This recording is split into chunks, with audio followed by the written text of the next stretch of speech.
사람이 사람다운 것은 은혜를 알므로 되는 것입니다. 만약에 사람이 은혜를 알지 못하면 그 사람의 인격이 동물화 되는 것입니다. 이 땅에서 훌륭한 사람이 누구냐? 그 사람은 바로 은혜를 안 사람입니다. 은혜를 알았을 때 그 사람의 인격을 높이 우리는 인정하고, 은혜를 모르면 그 사람을 배신자라고 이렇게 말하는 것입니다. 우리는 신앙생활하면서 높은 경지를 은혜 받았다고 말하는 것입니다. 은혜 받았다고 하는 말은 은혜를 안다는 것이고, 은혜를 깨달았다는 것이고, 은혜를 보답한다는 뜻이 되는 것입니다. 그래서 우리는 신앙생활하면서 늘 하나님 앞에 간구할 기도는 주여 은혜를 받게 하옵소서, 이것입니다. 은혜를 받는다고 하는 것은 사람을 통해서 은혜를 받음으로 시작이 되는 것입니다. 우리는 하나님의 은혜를 받음으로 사람의 은혜도 알지만은 중요한 것은 사람들을 통해서 은혜를 받을 때 하나님의 은혜를 깊이 더 많이 깨닫게 되는 것입니다. 우리는 부모의 은혜를 알아야 됩니다. 또 함께 사는 사람의 은혜를 알아야 됩니다. 가족들의, 친구들의 이 교회 오면 교회 와서 은혜를 알아야 됩니다. 은혜를 모르면 그 사람의 관계가 소중함을 모릅니다. 부모님의 은혜를 알면 부모님을 생각만 해도 눈물이 납니다. 우리가 남편과 아내가 살면서 서로 은혜를 알면, 아내로부터 은혜를 받으면 아내가 나를 통해서 날마다 나에게 베풀어진 은혜를 알면 너무 소중해서 아내를 향하는 남편의 눈에서 눈물이 젖어듭니다. 우리가 하늘을 보나 땅을 보나 은혜를 받으면 내가 살고 있는 이 땅이 너무 감사해서 길을 걸어가면서도 하늘에서 이슬처럼 내 눈에 눈물이 쏟아지는 것입니다. 오늘도 우리는 은혜를 받으면, 여러분이 함께 있는 이 교회에서 주의 종이 여러분에게 은혜가 되면 주의 종을 향해서 기도할 때 오늘 여기 사랑하는 권사님과 같이 그래서 눈물이 쭉 쏟아집니다. 이런 은혜를 받을 때 이 세상에 사는 것이 달라지게 됩니다. 성경 가운데서 위대한 사도, 위대한 그리스도인을 바울이라고 말합니다. 사도 바울이 왜 이렇게 위대한가? 2000년 교회사에서 일찍이 없었던 사람, 그리고 이후에도 나올 수 없는 전무후무한 그리스도인으로 우리가 흠모하고 존경하고 사랑하는 것은 그에게 한 가지 은혜를 받았다는 것이었습니다. 똑같이 예수를 믿으면서도 그에게는 왜 그렇게 은혜가 왔는지 그는 주님을 생각만 해도 감격했고 감사했으며 자기 전생애를 쏟아 주님을 위해서 바치는 것을 기쁘게 생각했던 것입니다. 그래서 유명한 역사학자 아놀드 토인비는 바울을 이렇게 평가했습니다. 바울의 발길이 머무는 곳, 그곳이 어느 마을이든 도시든 그 순간부터 사도 바울이 있는 곳은 온통 천지가 진동하기 시작했다. 바울이 로마에 끌려간 날부터 로마는 이제 온통 복음의 새벽이 동토하기 시작했다. 바울만큼 세계 역사를 온전히 바꾼 사람은 일찍이 없었다. 왜? 로마는 세계를 지배하는 나라였는데 로마를 바꿔놓았을 때 세계를 바꿔놓았던 것입니다. 전 세계를 지배하는 로마를 바울 한 사람이 들어가므로 로마가 흔들리기 시작했습니다. 왜냐고요? 하나님의 은혜가 그 속에 충만했기 때문입니다. 사도 바울이 무엇 때문에 위대한 사람이 되었습니까? 그 마음 속에 하나님의 은혜가 충만했기 때문입니다. 오늘 우리는 은혜를 받으면 몇 가지 우리에게 놀라운 사실의 변화가 옵니다. 첫째는 은혜를 받으면 마음속에 감사한 마음이 생깁니다. 그래서 그 은혜를 받았을 때 감사한 마음으로 감사한 마음으로 살게 됩니다. 은혜를 받으면 또 하나의 우리 생의 변화가 오는데 그것은 내 자신이 행복하기 시작합니다. 모든 게 다 감사하기 때문입니다. 그런데 높은 단계의 감사는 내 자신에 대하여 빚진 자라고 고백을 합니다. 나는 빚진 자지. 왜? 은혜를 받았기 때문에 그 은혜를 감사로 고백하고 감격으로 고백하는 단계를 넘어서서 나는 하나님께 빚진 자야. 나는 부모에게 빚진 자야. 이렇게 고백하게 되는 것입니다. 오늘 여기 있는 말씀에 헬라인이나 야마이나 지혜로운 자나 어리석은 자에게 다 내가 빚진 자다. 사도 바울이 이런 고백을 한 이유는 그가 모든 걸 다 하나님의 은혜로 받았기 때문이었습니다. 사도 바울은 늘 마음속에 소원이 있었습니다. 그것은 로마에 가서 복음을 전하는 것이었습니다. 그래서 형제들아, 내가 여러분 너희에게 가고자 하는 것을 너희가 모르지 않기를 원치 않으니 이는 너희 중에 서도 다른 이방인과 같이 열매 맺게 하려 함이라. 그러나 지금까지 길이 막혔다. 이렇게 말하고 있습니다. 왜 로마에 가기를 원합니까? 많은 사람들이 하나님의 은혜를 알고 믿음을 갖기를 원해서 그런 로마에 가기를 원했던 것입니다. 그런데 그는 지금 무슨 심정으로 로마 가기를 원하느냐? 헬라이나 야마이나 지혜로운 어리석은 자에게 다 내가 빚진 자다. 여기 헬라이나 야마이란 말은 당시에 헬라의 언어를 쓰는 사람은 문화인이고 그 언어를 쓰지 못하면 야만인으로 취급을 받았습니다. 당시 로마도 헬라의 언어를 썼습니다. 헬라의 언어를 쓰면 지성인이고 문화인입니다. 그걸 모르면 야만이었어요. 이것을 인격적으로 표현할 때 헬라의 그런 언어를 쓰면서 문화를 가지고 있는 사람들은 인격적으로 교양이 있는 사람이고 그걸 모르는 사람들은 어리석은 자라고 평가를 했던 것입니다. 사도 바울은 이러한 심정을 지니고 있었어요. 그래서 그는 로마에 가기를 원했던 것입니다. 사도 바울이 로마에 이렇게 가야 될 그러한 간절한 마음이 바로 하나님으로부터 내가 은혜를 너무 받고 보니까 빚진 자가 되어서 저에게 복음을 전하지 않고는 견딜 수가 없었던 것입니다. 이것은 복음의 빚진 자가 되었다고 하는 말은 하나님의 은혜로 내가 구원을 받았고 내가 새 생명을 얻었으며 하나님의 은혜로 자녀가 되었는데 이 은혜를 받고 보니까 다른 사람들에게 복음을 전하지 않으면 견딜 수 없는 심정에서 자기 자신을 빚진 자로 고백을 했던 것입니다. 내가 빚을 갚아야지. 내가 빚을 갚지 않으면 내게 화가 있다. 마치 빚진 자가 갚지 아니하면 종으로 팔려간다든지 감옥에 들어간다든지 이건 말할 수 없는 이제 자기 자신에 대한 채무감을 그는 고백하고 있는 것입니다.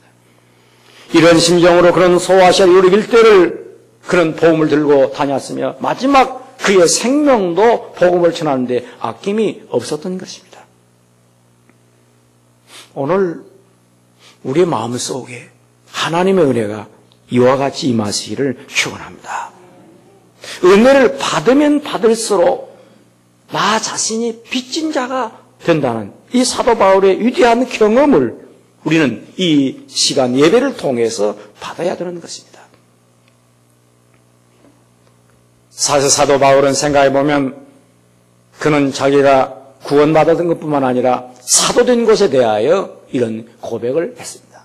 나는 죄인 중에 죄인이요 죄인의 괴수 같은 나에게 내가 나된 것이 하나님의 은혜요. 또 말할 수 없이 복음을 핍박한 자로서 내가 이렇게 귀한 직분을 받은 것은 하나님의 은혜가 크다. 이렇게 고백을 했던 것입니다. 이런 참으로 사도 바울의 은혜의 경지는 창세전부터 하나님이 나를 예정하실 때 이 세상에 태어난 것이 은혜요.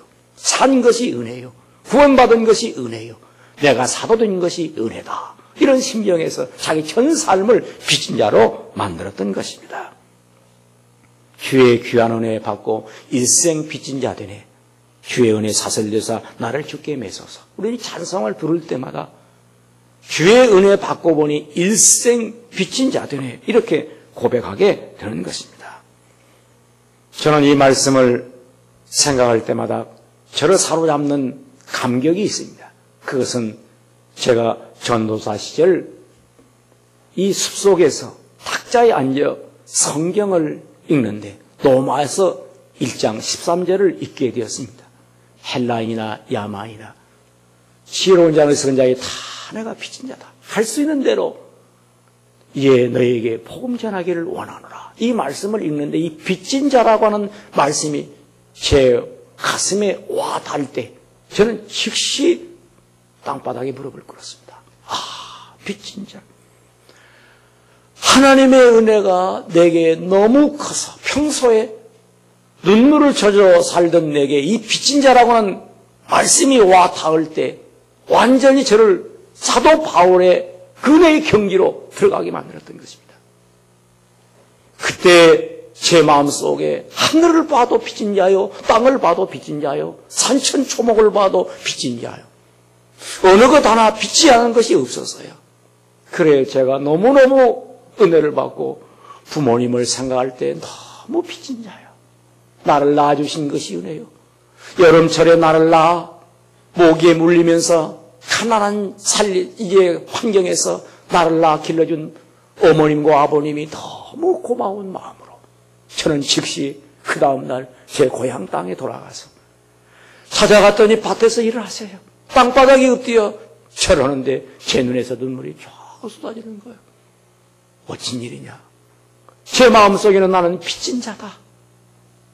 우리 아버지 어머니에게 빚진 자야 하는 심정으로 버스를 타고 가는 백리의 길에 눈에서 눈물이 흘러가는 것이 산천을 봐도 빚진 자. 그 다음에 어린 시절에 다녔던 초등학교 교정을 돌아보면서 빚진 자. 나를 길러준 이 학교, 빚진 자. 그래 하늘을 보고 땅을 보고 고향 땅을 디디고 어린 시절 밟던 그 오솔길을 걸어가면서도 이 종의 눈물이 흘러나리는데 마음속에 형제들에게도 한없이 빚진 자예요. 어린 시절 나를 등에 업고 길러준 누나가 고마운 누나로 나에게 빚진 자임을 고백하게 했고 나를 가르친 선생님들이 다 고마운 분으로 내가 나온 학교가 은혜로워. 내가 살고 있는 이 땅이 은혜로워. 그래서 여기 피어있는 꽃 한 송이를 보아도 꽃이 나에게 향기를 날리기 위하여 나를 웃기 위하여 피어있는가. 내가 빚진 자지. 그래서 산다는 것 자체가 온통 이 세상에 대하여 빚진 자임을 고백하고 이 교인들을 볼 때 내가 교인들이 아니었으면 어찌 목자가 되었나. 그렇게 교인들을 보면 눈물이 나. 아내를 보면 아내가 나를 만나 고생하는 게 나를 이렇게 도와주는 게 내가 빚진 자지 하면서 아내를 봐도 눈물이 나는 거예요. 온통 이 세상 어느 것 하나 나에게 고마운 은혜로 와닿지 않는 것이 없어요. 오늘 우리가 곰곰이 생각해 보면 우리 마음속에 이 추석이 다가올 때 우리는 이런 감동이 휘몰아올 것입니다. 은혜를 알면 자식이지 은혜를 알지 못하면 그 자식이 아니에요. 성령한다고 자식이 아니에요. 뭐 부모님을 찾아간다고 자식이 아니에요. 은혜를 알아야 돼. 은혜를 알아야 돼요. 오보이 날 낳아서 어질고자 길러내니 이 누군 아니시면 내 몸 나서 어딜 쏘냐. 아마도 못 내 갚을 일은 이뿐인가 하노라. 평생에 못 갚을 일이 부모님의 은혜인데 부모님의 은혜를 알면 알수록 하나님 아버지의 효자가 되기 시작합니다. 이게 신비한 비밀입니다. 부모님의 은혜를 알면 알수록 부모님께 감사하면 감사할수록 하나님께 대한 효자가 되어가기 시작합니다. 혹시 이 가운데 지난날 부모에게 불효한 것이 늘 마음에 걸려 있습니까? 회개하면 됩니다. 돌아가신 부모님께 대하여 내가 불효한 일이 생각나면 회개하고 하나님께 더 가까이 내가 하나님의 효자가 되어야 됩니다. 저는 오늘 아침 우리 이제 권사님이 딸의 이제 아파트를 팔아서 이제 11조를 가지고 왔어요. 이야, 이걸 받는 순간에 하나님의 은혜를 안 이 딸이 말이야. 얼마나 감사하니 눈에서 막 눈물이 쏟아지는 거야. 왜? 이 은혜를 알았기 때문에. 은혜를 모르면 이런 일 할 수가 없어요. 은혜를 알면 하나님 앞에 바치지 않고는 견딜 수가 없거든요. 하나님 앞에 헌신하지 않고 견딜 수가 없어요. 하나님 앞에 마음이 쏟아지지 않고는 견딜 수가 없어요. 이게 은혜를 하는 자예요. 부모님의 은혜를 알면 절하면서 눈물이 나는 거예요. 눈물이 안 나오면 은혜를 모르는 거예요. 물어볼 거 없어요. 나는 마음이 무디다든지 이런 소리 하는 게 없어요. 무딘다는 게 어디 있어요? 은혜를 알면 무딘 게 없어요. 마음이 무뎌졌단 말은 은혜를 모른다는 얘기예요. 은혜를 알면 마음이 완전히 녹아지는 거예요. 오늘 이 아침 예수 믿으면서 지금까지 하나님의 은혜로 알지 못했다 한다면 회개해야 되는 거예요. 하나님 앞에 은혜 달라고 기도를 해야 돼요. 기도를 해야 돼요.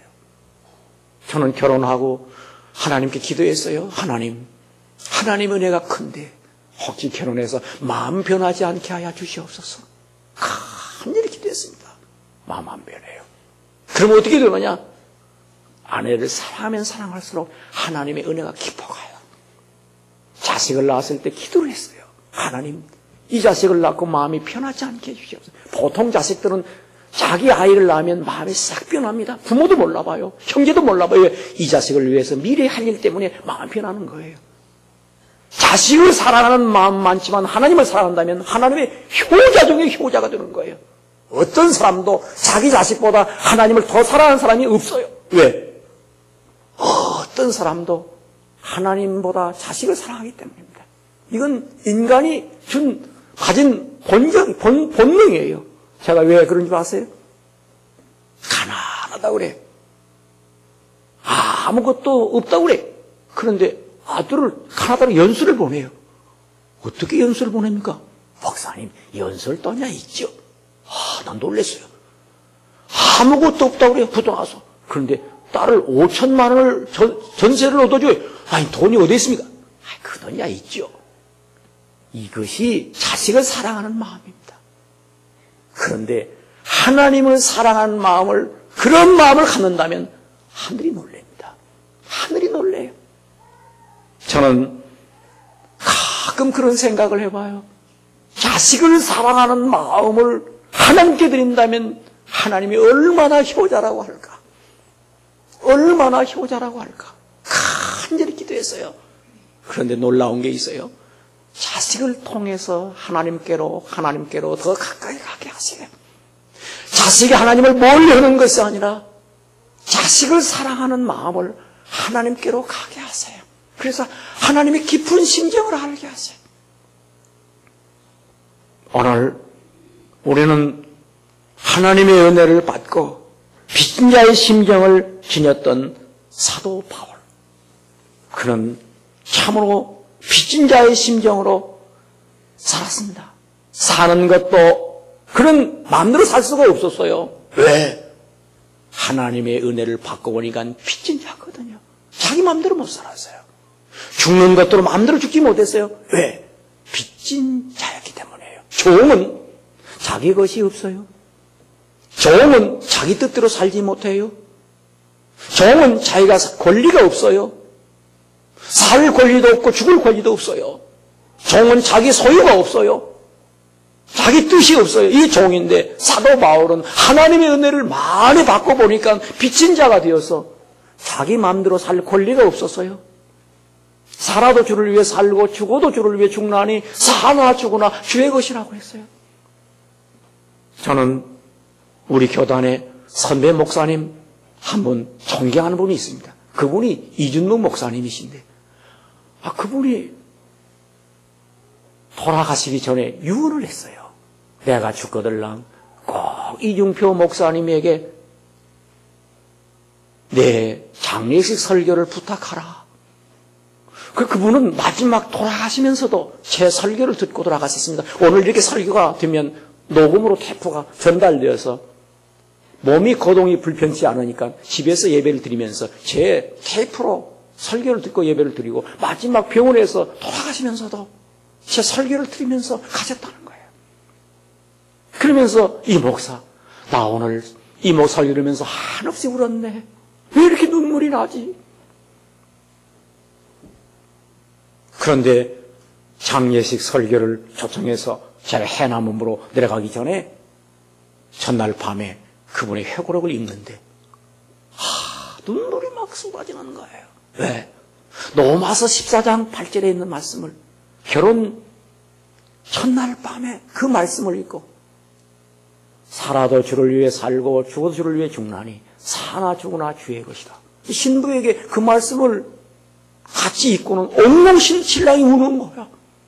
그러고는 첫날 밤을 그냥 그대로 보낸 거예요.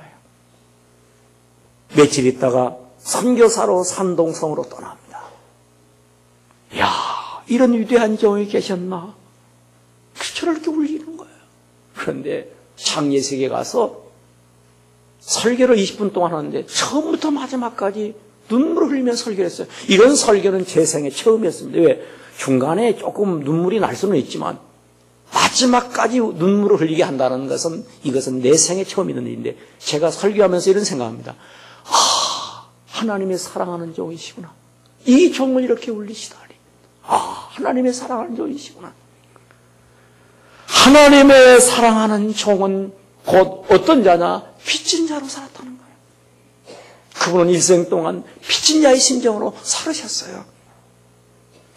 우리가 신앙생활하면서 그 마음을 갖는다면 하나님의 효자가 되는 거예요.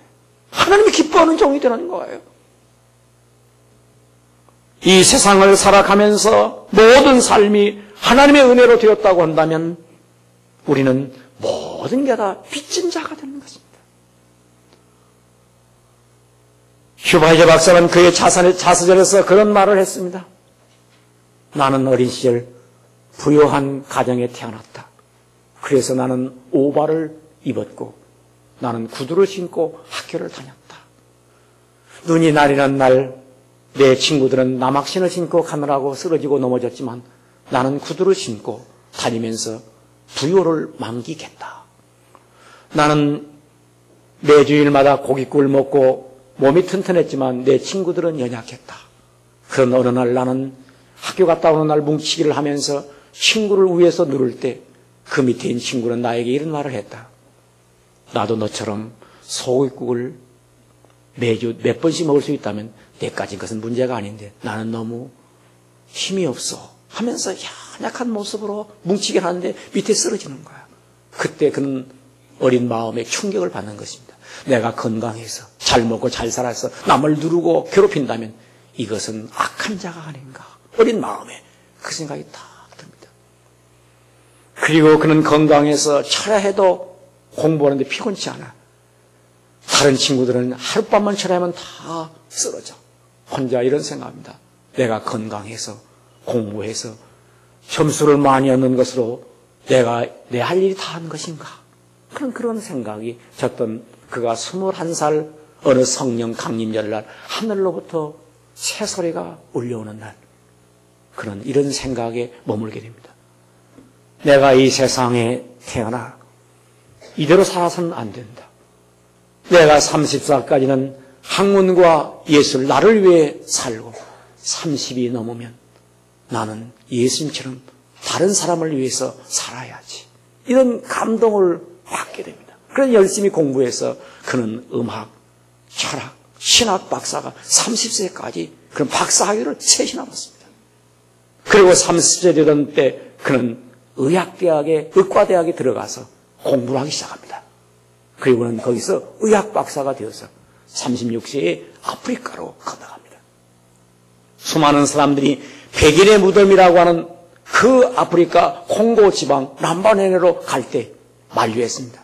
그 많은 명예와 그 영광을 두고 왜 죽으러 가는가? 그는 이렇게 말합니다.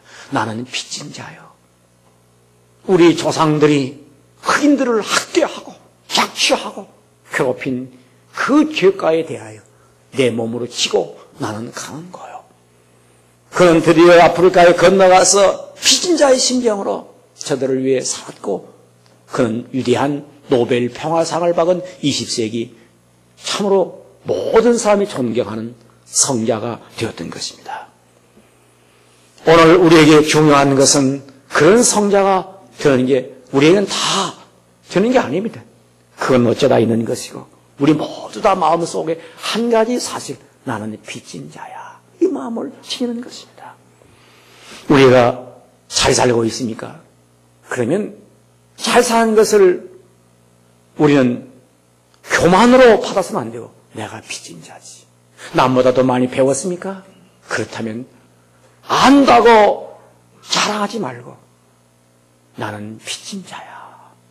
건강하십니까? 이 건강하다고 자랑하지 말고 나는 빚진 자야. 이렇게 생각하고 살아야 되는 것입니다.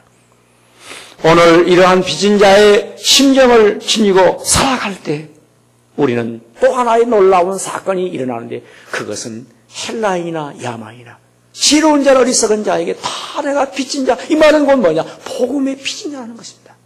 복음을 저들에게 주지 않고는 내게 화가 있다. 사도 바울이 친히 말한 대로 내가 복음을 전할지라도 자랑하지 못할 것은 부득불할 일임이라. 내가 복음을 전하지 않으면 내게 화가 있다. 왜? 나는 빚진 자요 종인데 빚을 갚지 아니하면 심판이라고 고백을 했던 것입니다. 이런 심정이 우리 속에서 타오르기를 바랍니다. 이건 성령께서 우리 안에 역사하실 때 하나님께서는 만나는 사람마다 빚진 자야, 내가 이게 복음을 줘야지. 복음을 주지 않고는 견딜 수 없는 마음이 속에서 나오는 것입니다. 저는 지난 심야 때 우리 이제 집사님께서 그 순장에 간증을 할 때 저는 감격의 눈물을 흘렸습니다. 왜요? 어쩌면 저렇게 빚진 자의 심정을 지닐까? 한신교회에 와서 별세의 은혜를 받아 자기를 죽이고 십자가에 자기를 처형하고 예수로 살게 보니까 예수의 마음으로 세상을 보니 모두 다 저들을 돕지 않고 견딜 수가 없고 사랑하지 않고 견딜 수가 없고 저들의 보험을 주지 않고 견딜 수 없는 마음 때문에 자기 자신을 빚진 자로 만드는 것이 얼마나 은혜가 되는지요. 감격해서 눈물을 흘리지 않고는 견딜 수가 없었어요. 우리가 이 땅에 살면서 장수했습니까? 나이가 많습니까? 이건 많은 은혜를 받았다는 빚진 자요. 여러분들이 지금 높은 학위를 얻었습니까? 이게 다 내 노력으로 되었다고 한다고 할지라도 그 노력까지도 하나님 주신 은혜요. 다 빚진 자요. 거기 공부하기까지 부모님이 날 뒷바라지했어요. 이게 빚진 자죠. 그래, 한 번은 어느 권사님이 오래전 얘기예요.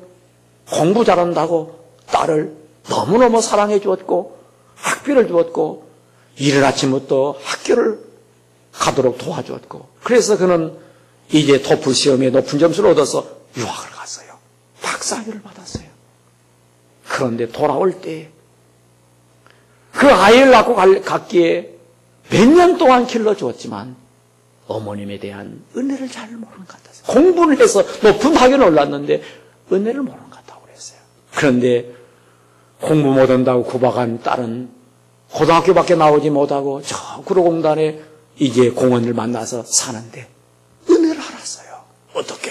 하나님의 은혜를 받고 부모님의 은혜를 알았어요. 그래서 철철히 부모님의 옷을 사다 드리면서 어머니 허리를 만지면서 어머니 허리가 많이 굽었네. 어머니 이렇게 되면 어떠나 하면서 안타까워한다는 거예요. 그러면서 얼마 전에도 그 딸이 용돈을 주어서 관광을 갔다 왔다 오면서 이 선물 들고 와가지고 목사님 공부 많이 해도 그렇고 공부를 못해도 중요한 게 있더군요. 은혜를 알면 효자가 된다는 걸 봤어요. 여러분 한번 생각해 보세요. 추석절이 오면 은혜를 알면 부모님에게 뭔가 드리고 싶은 마음이 생겨요. 드리고 싶은 마음이 생겨요. 이게 은혜예요. 하나님께 내가 은혜를 받았다고 생각한다면 드리고 싶어요. 드리고 싶은 가운데 최고에 드리고 싶은 게 뭡니까? 영혼의 재물을 드리는 거예요.